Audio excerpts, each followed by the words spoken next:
नमस्कार मित्रांनो, मी अमित भूतकर. मी स्वागत करतो तुमचं आपल्या यूट्यूब चॅनल अमित भूतकर कन्सल्टन्सीमध्ये.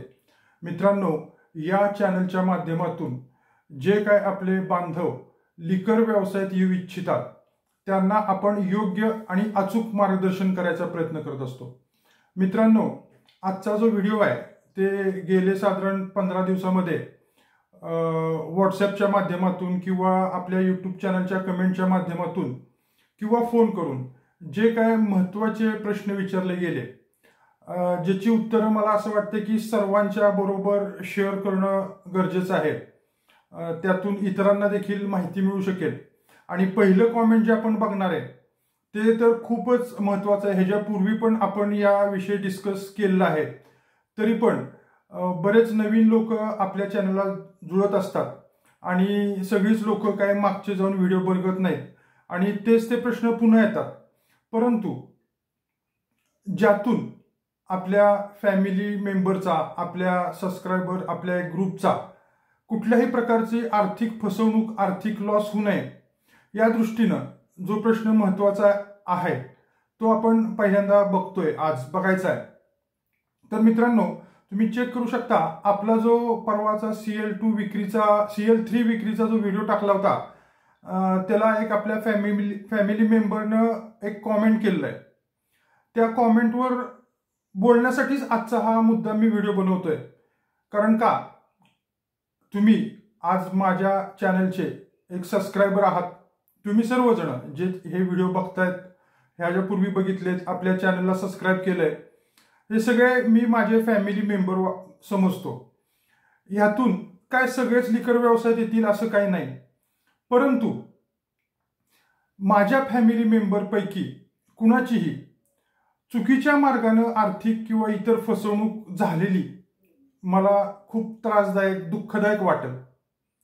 आणि त्यासाठी आज थोडासा मुद्दाम, आज 31 डिसेंबर आहे, नवीन वर्ष 23 संपून आपण 24 मध्ये उद्याच्याला प्रवेश करतोय.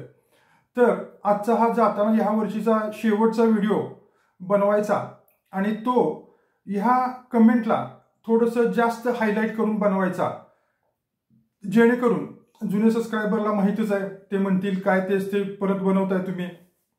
परंतु नवीन जे सबस्क्रायबर आहेत त्या लोकांना देखील ही माहिती व्हावी, ह्यासाठी हा थोडासा आपण ह्या पहिल्या कमेंटला जास्त भर देतोय. तर इतर वेळ न घालवता पहिल्यांदा कमेंट बघूया. तर आपला जो CL3 विक्रीचा व्हिडिओ होता, तुम्ही पण वाचू शकता ते कमेंट. यू कॅनॉट सेल, त्यांचं कमेंट आहे, you cannot sell CL3 and FL2 licence. म्हणजे तुम्ही CL3 आणि FL2 लायसन विकू शकत नाही. ओके, असं त्यांचं म्हणणं आहे. महाराष्ट्र स्टेट एक्साइज डिपार्टमेंटला पहिले सरेंडर करावे लागेल, हे पण त्यांचंच कॉमेंट आहे. की म्हणजे तुम्ही कंट्री लिकरचं किरकोळ विक्री दुकान आणि फॉरेन लिकरचं किरकोळ विक्री दुकान म्हणजे CL3 FL2 विकू शकत नाही. तुम्हाला ते महाराष्ट्र गव्हर्नमेंटला, एक्साइज डिपार्टमेंटला सरेंडर करावं लागेल. मग एक्साइज डिपार्टमेंट तुमच्यासाठी हायेस्ट बीडला सेल करते, हे पण त्यांचंच कॉमेंट आहे. Owner to buyer direct sell करणे इनलिगल आहे, हे सगळं त्यांचं कॉमेंट आहे. म्हणजे त्यांना असं म्हणायचं आहे की CL3 आणि FL2 लायसन तुम्ही डायरेक्ट विकू शकत नाही. महाराष्ट्र शासनाला, एक्साइज डिपार्टमेंटला ते पहिल्यांदा सरेंडर म्हणजे सुपूर्द करावं लागेल.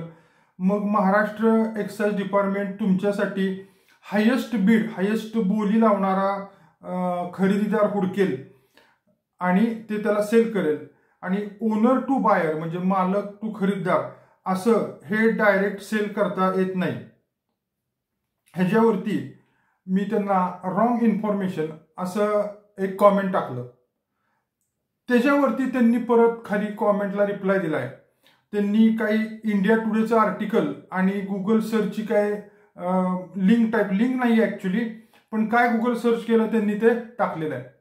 म्हणजे हे आपल्या फॅमिली मेंबरला असं म्हणायचंय की कंट्री लिकरचं किरकोळ विक्री दुकान आणि वाईनशॉपचं दुकान आपण डायरेक्ट विकू शकत नाही, ते महाराष्ट्र शासनाला, एक्साइज डिपार्टमेंटला सरेंडर करायचं. मग ती लोक आपल्यासाठी चांगला हायेस्ट पैसे देणारा खरीददार हुडकतात, त्याला ते लायसन दिलं जातं, ते पैसे आपल्याला मिळतात. डायरेक्ट ओनर टू बायर असा व्यवहार करणं हे बेकायदेशीर आहे. आणि त्याला मी रॉंग म्हणल्यानंतर त्यांनी अनेक खाली काही त्यांनी नुसतं इंडियन टुडेचे आर्टिकल आणि असं काहीतरी लिहिलंय, तुम्ही ते जाऊन चेक करू शकता. तर मला ह्या आपल्या फॅमिली मेंबरला आणि जे तुम्ही सर्व लोक ह्या चॅनलला सबस्क्राईब केलेलं आहे आणि जे माझे व्हिडिओ रेग्युलर बघतात त्यांना मला सांगायचं की ही माहिती ही जे त्यांनी टाकलेलं आहे ही पूर्णतः 101% चुकीची आहे. त्यांना कोणतरी एजंट असू शकतो किंवा काहीतरी दुसऱ्या कोणीतरी काहीतरी चुकीची माहिती दिली आहे, सांगितलेली आहे. असं लोक का करतात? जी लोक असं म्हणतात की आमच्याकडं शासनाला सरेंडर केलेली लायसन आहेत, शासनाला सरेंडर केलेली लायसन आमच्याकडे आहेत, ती लायसन तुम्हाला आम्ही बीडमध्ये मिळवून देतो, त्यासाठी 2 लाख टोकन द्या, 5 लाख टोकन द्या, 10 लाख टोकन द्या, 15 लाख टोकन द्या, आम्ही तुम्हाला ती सगळी माहिती आणि ते तुम्हाला फॉर्म भरून देतो. इव्हन ह्याच्यापूर्वी काही फेक वेबसाईटचे ऍड्रेस पण दिले माझ्या निदर्शनास आले आहेत. काही फॉर्म लिटरली फॉर्म तुमच्याकडून भरून घेतलेला आहे आणि टोकन घेतलेलं आहे, अशा प्रकारचे देखील काही दाखले आले आहेत. परंतु सगळ्या मित्रांना, सगळ्या फॅमिली मेंबरला, सगळ्या सबस्क्रायबरला मी सांगू इच्छितो हे एकदम चुकीचं आहे.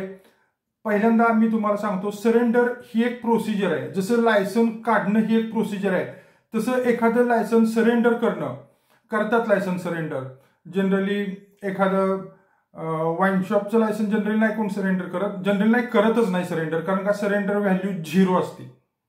सरेंडर व्हॅल्यू 0 असते. कुठलंही लायसन तुम्ही एक्साइजला परत सरेंडर करा, बारचं असू दे, बिअर शॉपी असू दे, FL1 असू दे, FL2 असू दे. तर सरेंडरची पण एक प्रोसिजर आहे. ज्यावेळेस तुम्हाला पहिल्यांदा सरेंडर करावं लागतं त्यावेळेस तुम्हाला एक रीतसर अर्ज तो एक्साइज डिपार्टमेंटला करावा लागतो. त्याच्यानंतर एक्साइज डिपार्टमेंटचं एक पथक तुमच्या इथं चौकशीला येतं. तुमच्याकडं उपलब्ध काही स्टॉक आहे का, तो स्टॉक असेल तर ते तुमच्या इथं सील करतं किंवा ते त्यांच्याबरोबर तो स्टॉक नोंद करून घेऊन जातात. त्यानंतर तुमचं मूळ लायसन, तुमचे व्हिजिट बुक, तुमचं जे हिशोब लिहायच्या वह्या असतात ते सगळ्या वह्या ते सील करून त्यांच्याबरोबर नेतात. त्याच्यानंतर त्या लायसनवर काय केस, काय दंड, काही इतर लायबिलिटी काय पेंडिंग आहे का याचं चेकिंग होतं, रितसर चेकिंग होतं. तुमचं काय त्याच्यावरती सेल टॅक्स थकीत आहे का, तुमच्यावर ह्याच्यापूर्वी काय केस झाली आहे का, त्या लायसनवर काय केस झाली आहे का, कुठलीही केस असू शकते. अगदी टॉयलेटची सोय नाही, टीपी चुकीची खतवली गेली, एखादी टीपी खतवलेली नाहीये, ड्रायडेच्या दिवशी चालू राहिलं, जो तुमचा कामगार होता त्याचा नोकरनामा नव्हता, छोटे छोटे केसेस असतात ज्यामध्ये 20,000 25,000 रुपये दंड झालेला असतो, तो त्या मालकानं भरतो करत भरलेला काही कारण असू शकतं. तर ते सगळं बघितलं जातं. मग ते दुय्यम निरीक्षक परत आपला अहवाल SP साहेबांना पाठवतात. त्यानंतर ते लायसन सगळं व्यवस्थित असेल तर त्यांचा अहवाल असतो की आहे असं आहे तसं आहे की हे लायसन सरेंडर करण्यास हरकत नाही. किंवा जर काय पेंडिंग असेल तर त्याचा त्यात उल्लेख केला जातो की त्यांच्याकडे एवढे ड्यूज पेंडिंग निघतायत, तर हे पेंडिंग अमाऊंट भरून घेऊन हे लायसन सरेंडर करून घेण्यास हरकत नाही. अशा प्रकारे ती एक सरेंडर लायसनची मोठी प्रोसिजर आहे. ही प्रोसिजर कंप्लीट केल्यानंतर हे लायसन पूर्णपणे बंद होतं. पूर्णपणे बंद होतं, ना की त्या लायसनची पुन्हा विक्री होऊ शकते, ना की ते लायसन इतर दुसऱ्या कोणाला दिलं जाऊ शकतं. हे अजिबात होत नाही. त्यामुळे पहिल्यांदा डोक्यातून हे काढून टाका की शासनाकडं काही सरेंडर लायसन आहेत आणि ते तुम्हाला लिलावामध्ये कुणाच्या ओळखीनं कुणाला 5-10 लाख रुपये देऊन मिळतील, अजिबात नाही. जवळजवळ 1972 का 70 पासून म्हणजे जवळपास आज 50 वर्षापेक्षा जास्त कालावधी उलटलेला आहे. एक ही FL2चं म्हणजे वाईन शॉपचं लायसन आणि CL3चं म्हणजे देशी दारू किरकोळ विक्रीचं दुकानाचं कुठलंही लायसन कुणालाही कसल्याही परिस्थितीत दिलं गेलं नाहीये नवीन. ठीक आहे. ट्रान्सफर आता ते म्हणतात की आमच्या इथं चालू झालं तिथं चालू झालं, हे खरेदी करून ग्रामीण भागातून कोकण एरियातून ज्या ठिकाणी चालत नसेल त्या ठिकाणून खरेदी करून तिथं शिफ्ट केली जातात. किंवा माझंच एखादं वाईन शॉप आहे इथं सातारमध्ये असेल किंवा इतर ठिकाणी असेल आणि ते मला असं वाटतं की आता इथला व्यवसाय कमी आहे, जरा पुण्या साईडला, मुंबई साईडला, नागपूर साईडला, कुठेही महाराष्ट्रामध्ये माझं मला स्थलांतरित करायचं आहे. इथं व्यवसाय कमी वाटतोय मला, तर आपण शहरी भागात गेलं तर आपला व्यवसाय वाढेल. अशा ठिकाणी आता जो पुण्याला पाम ट्री रोड झालेला आहे, मुंबईला सॉरी, तर त्या साईडला बघा किती मोठी मोठी बिल्डिंग्स, सगळ्या कंपन्या, भरपूर डेव्हलपमेंट झाली आहे. मी जाता आता विचार केला की अरे आपल्या इकडं 2-4-5 लाख रुपये देशी ह्याचा सेल होतो, FL2चा सेल होतो, तेच जर इकडं आणलं तर तो डबल होईल. अशा प्रकारचा एक विचार माझ्या मनात त्या पाम ट्री रोडवरनं जाताना देखील आला होता. अशा प्रकारचं असू शकतं, किंवा मी विकत घेतो आणि त्या ठिकाणी शिफ्ट करतो. ठीक आहे, अशा प्रकारचं असतं. ते काही नवीन लायसन कुठलंही मिळालेलं नसतं. दुसरी गोष्ट, सरकार तर बीड करतच नाही. काय अधिकाराने सरकार बीड करणार आहे? आणि तिसरी गोष्ट, ओनर टू बायरच विक्रीचे व्यवहार होतात, जे काही विक्री होतात, आणि त्यापोटी गव्हर्नमेंट साधारण FL2ला 1 करोड रुपये फी घेते आणि CL3ला साधारण 45 लाख रुपये फी घेते. अशा प्रकारचे काही GR पण आहेत, ते पण जर तुम्हाला पाय असेल तर तुमच्याशी मी शेअर करू शकतो. तर मित्रांनो, ही माहिती आणि एवढा हा वेळ ह्या व्हिडिओसाठी का दिलाय, तर याच्या मागचं कारण असं, ही माहिती, अशा प्रकारची चुकीची माहिती कोण पसरवतं? तर बाबा जे काही सो कॉल्ड एजंट आहेत, सो कॉल्ड मंत्रालयाचे काही, ते सांगतात मी मंत्र्याच्या PAचा मामा आहे, भाऊ आहे, काका आहे, आमच्याकडे असं असं हे आहे, माझा मामा, काका, भाऊ एक्साइज डिपार्टमेंटमध्ये मंत्रालयात असं असं ठिकाणी आहे, त्यांच्याकडं सरेंडर केलेली महाराष्ट्रातली लायसन आहेत. आणि दुसरी गोष्ट, आज CL2चं लायसन विकलं तर केवढी मोठी, CL3चं लायसन विकलं तर केवढी मोठी रक्कम येते, FL2चं लायसन विकलं तर खूप मोठी रक्कम येते. आणि ही रक्कम न घेता मी शासनाला ते लायसन सरेंडर किंवा सुपूर्द कशाला करीन? शासन मला 1ही रुपया देत नाही, उलट शासनाची झंझट मागा लागते, सरेंडरच्या प्रोसेसमधनं मला जावं लागतं, जाब होतात, सगळी मागील चौकशी होती, इन्कम टॅक्स, सेल टॅक्सचे क्लिअरन्स मागवले जातात, तुमच्याकडं काय थकीत टॅक्स आहे का, काय केस आहे का, हे सगळं जुनं उकरून काढलं जातं आणि मग ते लायसन सरेंडर होतं. आणि त्याच्या बदल्यात कुठल्याही परिस्थितीत महाराष्ट्र शासन तुम्हाला 1ही रुपया देत नाही. ना की ते लायसन बीडनं, एक लायसन मला दाखवा, जे कोणी तुम्हाला माहिती दिली असेल त्याला म्हणावं की बाबा ठीक आहे, असं झालं, मला एक मालक दाखव की ज्यानं असं सरेंडर लायसन घेतलेलं आहे शासनाकडून विकत.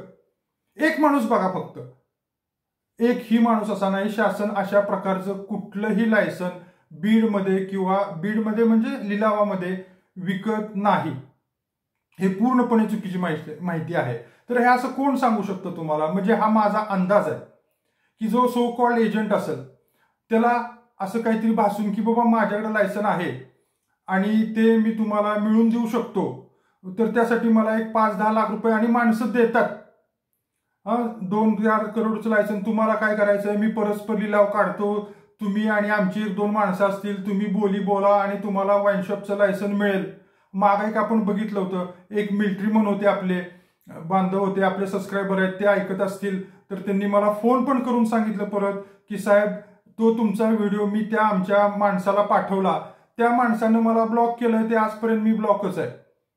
त्याशी बोलणं पण झालं त्याचं, ते आधी बोलला असं असं आहे, असं असं मला माहिती कळतीये, त्याशी मी पण बोललो. तो व्हिडिओ तुम्ही जुना व्हिडिओमध्ये चेक करा, मिलिटरीमन लोकांसाठीचा तो व्हिडिओ होता. आणि तो मिलिटरीमन आपला काश्मीरमध्ये तैनात होता, जो आपल्या देशासाठी आपल्या छातीवर गोळी खायला तयार आहे, घरदार सोडून तिकडं काश्मीरमध्ये आपल्या देशाचं संरक्षण करतोय. त्याला या सो कॉल्ड दिल्लीच्या एजंटनी असं सांगितलं होतं की तुम्हाला आम्ही एक्साइज डिपार्टमेंट म्हणून, सेंट्रल एक्साइज मधून तुमच्या महाराष्ट्राच्या स्टेट एक्साइजला एक पत्र देतो आणि त्या पत्रावर तुम्हाला वाईन शॉपचं लायसन वगैरे मिळेल. त्याच्याशी मी जवळपास 2-3 वेळा अर्धा-पाऊण तासपेक्षा जास्त बोललो, त्याला समजावून सांगितलं, त्यानं त्याला ते बोललं, त्याच्याशी माझं बोलणं करून दे म्हणलं. आणि आज तो माझे नेहमी धन्यवाद म्हणतो. त्यांनी सांगितलं की मी आलो सुट्टीवरती की नक्की तुम्हाला विथ फॅमिली भेटायला येईन. असो, तो विषय नाहीये. तर त्या स्वरूपाचं हे मला वाटतंय की हे FL2 लायसन किंवा CL3 लायसन असं कुठल्याही प्रकारे विकलं जात नाही.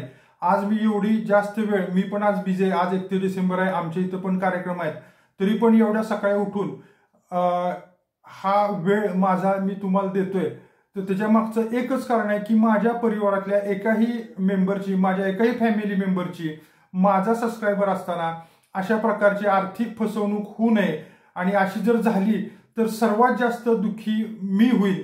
कारण का, ती माझी मी हे समजीन की मी तुम्हाला समजावून सांगायला कुठं काय कमी पडतोय का, किंवा मी तुमचा विश्वास संपादन करून घ्यायला माझ्यात काय कमतरता अजून राहतीये का.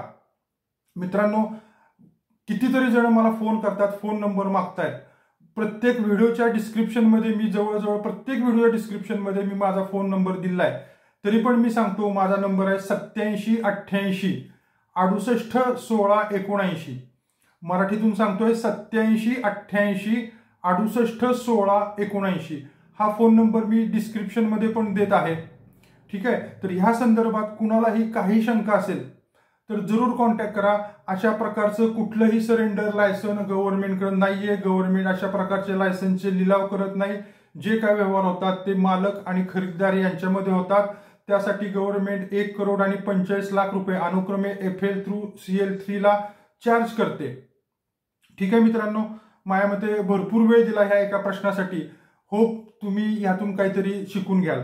पुढे अजून प्रश्न आहेत, पण त्याला जास्त वेळ न देता पटापटा बघूया. खेड्यात दुकानाला येण्याची गरज आहे का? खेड्यातच नाही, तुम्ही कुठेही जरी असलं तरी तुम्हाला येण्याची गरज आहे. आणि तो साधा येणे नाही तर कमर्शियल येणे लागतो. इंडस्ट्रियल येणे पण नाही. काही आमच्याकडं MIDC मधून आले होते, त्यांचे प्लॉट इंडस्ट्रियल येणे होते. इंडस्ट्रियल येणे पण चालत नाही. इंडस्ट्रियल येणे काढायची प्रोसेस आम्ही खूप मागे एकदा ट्राय केली होती.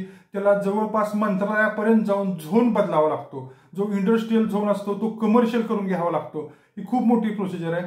तर तुम्हाला कुठेही तुम्ही दुकान लिकरचं चालू करत असाल तर तुम्हाला कमर्शियल येण्याची गरज आहे. सॉल्व्हन्सी किती रुपयाची काढावी लागेल? साधारण तुमच्या लायसन फीच्या 50% अमाऊंटची सॉल्व्हन्सी काढावी लागेल. तुमची लायसन फी कशावर ठरते? तर तुमच्या ज्या गावची लोकसंख्या आहे त्याच्यावर आपली ती लायसन फी ठरते. परमिट रूमची मिनिमम लायसन फी 50,000च्या आत लोकसंख्या असेल तर साधारण 65,000 आहे. आणि 20 लाखाच्या पुढे जे मेट्रोपॉलिटन आहेत पुणे मुंबई, इथं 7 लाखाच्या आसपास आहे. 7 लाख आणि वरती काहीतरी आहे. ठीक आहे. ग्राउंड फ्लोअरला कमर्शियल शॉप आहे, फर्स्ट फ्लोअरला रेसिडेन्शियल आहे, तर लायसन मिळेल का? येस, जरूर. पण ते शॉप कमर्शियल येणे पाहिजे. ओके. नुसतं काही ठिकाणी काय केलं जातं, आपलं आपलं असतं, खाली गाळे काढतो 4 वरती राहतो. तिथं तुम्ही इतर कुठलाही व्यवसाय कुठलाही करू शकता. परंतु जर लिकर व्यवसाय करायचा असेल तर त्याचे खालचं शॉप आहे, हे तुम्हाला वाणिज्य बिगर शेती किंवा कमर्शियल येणे पाहिजे आहे. ठीक आहे. एका माणसाच्या नावाने किती लायसन निघतात? किती लायसन निघू शकतात? माझ्या नावानं 4-5 आहेत. लक्षात. FL1 आहे. ओके. CL3 आहे. मी काही ठिकाणी पार्टनर आहे. त्याला काही बंधन नाहीये. तुमच्या नावाने तुम्ही किती काढा, 10 काढा. एक्साइज FL3 मध्ये 50% पार्टनरशिप मध्ये घेता येऊ शकते का? नक्की. तुम्ही कुठल्याही FL3 मध्ये कुठल्याही दारू दुकानात कुठल्याही असू दे, FL3 असू दे, FL2 असू दे, FL1 असू दे, CL1 CL2 CL3 असू दे, तुम्ही 50% पार्टनरशिप घेऊ शकता. परंतु हे एक लक्षात घ्या की पार्टनरशिप घेताना तुम्हाला एक्साइजच्या लायसनवर तुमचं नाव यावं. नाहीतर काय होतं, काही वेळेस जर तुम्ही एखाद्या ठिकाणी पार्टनर होणार असाल तर तो फक्त भागीदारी करार करतो आणि तुम्ही आता पार्टनर झाला म्हणतो, तर त्या पार्टनरशिपला एक्साइजच्या दृष्टीनं काही अर्थ नाही. जो तुम्ही भागीदारी करार करताय 50% 50% करा, 25% 75% करा, 40% 60% करा, ह्याच्याशी एक्साइजला काहीच महत्व नसतं. हा भागीदारी करार तुम्ही रजिस्टर करायचा असतो आणि तो भागीदारी करार एक्साइजला द्यायचा असतो. एक्साइजला तो भागीदारी करार दिल्यानंतर एक्साइजच्या लायसनवर मूळ मालकाबरोबर तुमचं म्हणजे जो नवीन भागीदार येणार आहे त्याचा फोटो, नाव ऍड केलं जातं आणि त्याच्यासाठी एक लायसन फी घेतली जाते. लक्षात घ्या. भागीदारी करणे आणि भागीदार कमी करणे ह्याची पण सेम प्रोसिजर आहे. तुम्हाला पहिल्यांदा भागीदारी असेल तर भागीदारी तोडपत्र एक बनवावं लागतं, ते एक्साइजला द्यावं लागतं. ते एक्साइजला दिल्यानंतर मग ज्या भागीदार त्या लायसन मधून बाहेर पडलाय त्याचा फोटोवरती लाल शेऱ्यानं काट मारली जाते, त्याचं नाव लाल कंसामध्ये लिहिलं जातं आणि तिथून पुढे तो शेरा मारला जातो की अमुक अमुक रोजी हा भागीदार काढलेला आहे आणि त्या पोटी देखील तुमच्याकडून एक लायसन फी घेतली जाते. तर तुम्ही भागीदार होऊ शकता. तुम्ही भागीदार होत असाल तर नक्की काळजी घ्या की नुसतं भागीदारी पत्रानं तुम्ही एक्साइजच्या दृष्टीनं तुमच्या भागीदारीला 0 किंमत आहे ते भागीदारी पत्र रजिस्टर असावं, ते रजिस्टर भागीदारी पत्र एक्साईजला द्यावं, एक्साईजच्या मागं पडून म्हणजे थोडंसं तुमचं त्यांना अनेक कागदपत्र लागतील, आधार कार्ड, पॅन कार्ड, तुमची जी नवीन लायसन काढताना जी ओनरची डॉक्युमेंट लागतात, म्हणजे जागेची लागणार नाहीत, तुमचं पॅन कार्ड, आधार कार्ड, तुमचं पोलीस व्हेरिफिकेशन, शिवाय तुमचं ते affidavit sale tax income tax थकीत नसल्याबाबतचं, ही जी ओनरशिपची डॉक्युमेंट आहेत, म्हणजे त्या मालकाची जी डॉक्युमेंट आहेत KYC वगैरे, ही तुम्हाला त्या भागीदारी बरोबर सादर करावी लागतील. त्याच्यानंतर तुमचं नाव, फोटो त्या लायसनवर चढवलं जाईल. ही काळजी घ्या, नुसतं भागीदारी कागदावर भागीदारी करू नका. नवीन लायसन घ्यायचं असेल आणि ते मार्च नंतर मिळावे असं काय करता येईल का? तर साधारण तुम्हाला ते सांगतो, मार्च नंतर जर तुम्हाला लायसन पाहिजे असेल तर तुम्ही साधारण डिसेंबर नंतर जानेवारीमध्ये सगळी प्रोसिजर चालू करा आणि साधारण मिटिंगा फेब्रुवारी किंवा मार्चमध्ये होतात, तोपर्यंत कागदपत्र थोडीशी अपूर्ण ठेवा. दुसरं काय सांगणार, परंतु एक विचार करा, जर आपल्याला 65,000 रुपये साधारण मिनिमम लायसन फी आहे, म्हणजे 12×5 = 60, म्हणजे 5-6 हजार रुपये महिन्याला, 6,000 पण येत नाही, 5,000 रुपये महिन्याला. मित्रांनो, एका दिवसाचं तुम्हाला जर प्रॉफिट 5,000 होणार असेल तर तुम्ही कशाला एवढं हे करताय? लक्षात घ्या. म्हणजे माझं म्हणायचं आता ह्याविषयी पण बरंच बोलता येईल, बऱ्याच जणांची अशी टेंडन्सी असते, परंतु व्हिडिओ बराच मोठा होतोय. आणि दुसरी गोष्ट, आज 31 डिसेंबर आहे, नवीन वर्षात आपण उद्यापासून पदार्पण करतोय. आज आमच्या पण हॉटेलवर थोडेसे काही कार्यक्रम, खरेदी वगैरे बाकीच्या गोष्टी आहेत, तिकडे जायचंय. परंतु आजचा हा व्हिडिओ मी वेळात वेळ काढून बनवला, ते म्हणजे जे आपलं पहिलं कॉमेंटला आपण जवळपास 15 मिनिटं दिली, आणि ह्या वर्षीचा जाता जाताचा एक संदेश मला द्यायचा होता तुम्हाला सगळ्यांना. ह्यामुळं एका जरी माणसाचं नुकसान होण्यापासून वाचलं, एका जरी माणसाला ह्यामुळं नुकसान झालं नाही किंवा तो वेळेत सावध झाला, तर आजच्या ह्या व्हिडिओचं, ह्या वेळाचं आणि ह्या युट्यूब चॅनलचं सार्थक झालं असं मला वाटेल. एवढंच बोलून हा व्हिडिओ इथंच थांबवतो. जय हिंद, जय महाराष्ट्र.